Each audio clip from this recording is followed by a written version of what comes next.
समय के साथ साथ बहुत विकास होता है, परिवर्तन होता है, इवोल्यूशन। ऐसा हम सब ने अनुभव किया है।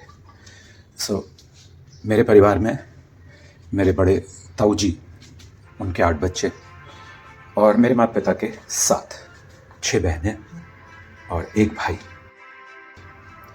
माता जी तो हर जगह बहुत अच्छे काम करती ही हैं, इसमें कोई दो राय नहीं है। वो त्याग की प्रतिमूर्ति होती हैं हर माँ।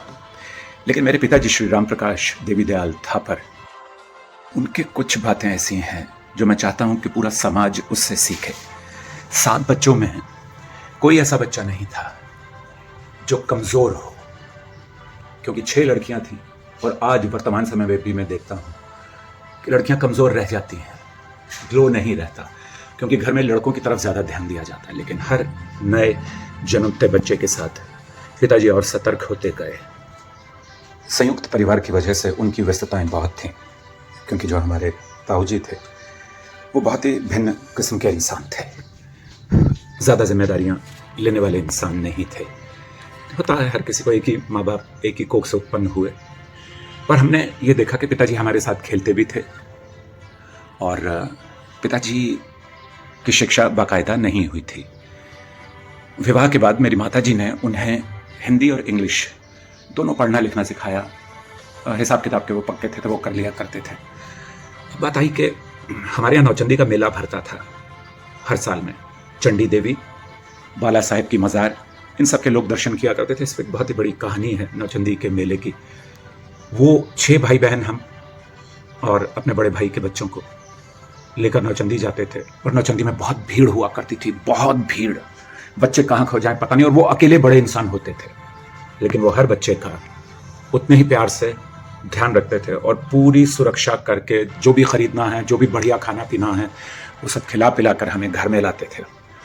तो वर्तमान समय में कहते हैं कि हमें एक बच्चे से ज़्यादा चाहिए नहीं, क्योंकि हम पाल नहीं सकते। भाई कितना भी एवोल्यूशन हो जाए, एक बच्चे के साथ कम से कम एक बच्चा तो आप रखिए, वरना उस बच्चे को जो मनोवैज्ञानिक समस्याएं हो रही हैं उसके बारे में आप सोच नहीं सकते। तो दूसरी बहुत बड़ी खूबी बताता हूँ कि पिताजी अपने व्यवसाय के साथ साथ बहुत बढ़िया शिकारी भी थे और बहुत ही पायदार क्लासिकल सिंगर भी थे। लेकिन पालन पोषण का जो उनका तरीका था वो आज भी मैं नहीं देखता, और उसी का प्रभाव है कि हम हर भाई बहन बहुत संस्कारी हैं। माता जी को धन्यवाद, पिताजी को धन्यवाद इन सब के लिए। और पिताजी के चरणों में नमन विशेषतः करता हूँ, क्योंकि पूरे समाज में यदि किसी की तारीफ होती है तो वो होती है कि माँ ही बलिदान देती है ना।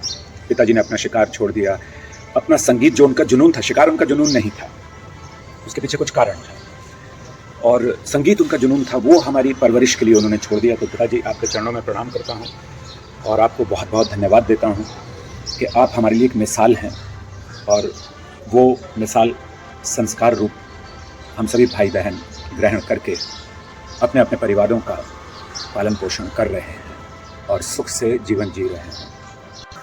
तो पहले ऐसा बहुत था कि बच्चे बहुत ज़्यादा होते थे तो माँ बाप अब काम नहीं करने देते, क्योंकि छोटा बच्चा तो चाहेगा कि माता पिता उसके पास रहें। तो उसे भूत का डर देते थे या कि पुलिस आएगी और आपको ले जाएगी। लेकिन उन्होंने कहा कि नहीं, तुमसे अधिक शक्तिशाली कोई नहीं है, कोई भूत नहीं है। तुम अनुशासित रहोगे और जो कहते हैं माता पिता उसके लिए अपने कान सतर्क रखोगे और उसका पालन करोगे, तो तुमसे शक्तिशाली कोई नहीं है। कोई भूत तुम्हारा कुछ नहीं बिगाड़ सकता। सादर नमन माता पिता को।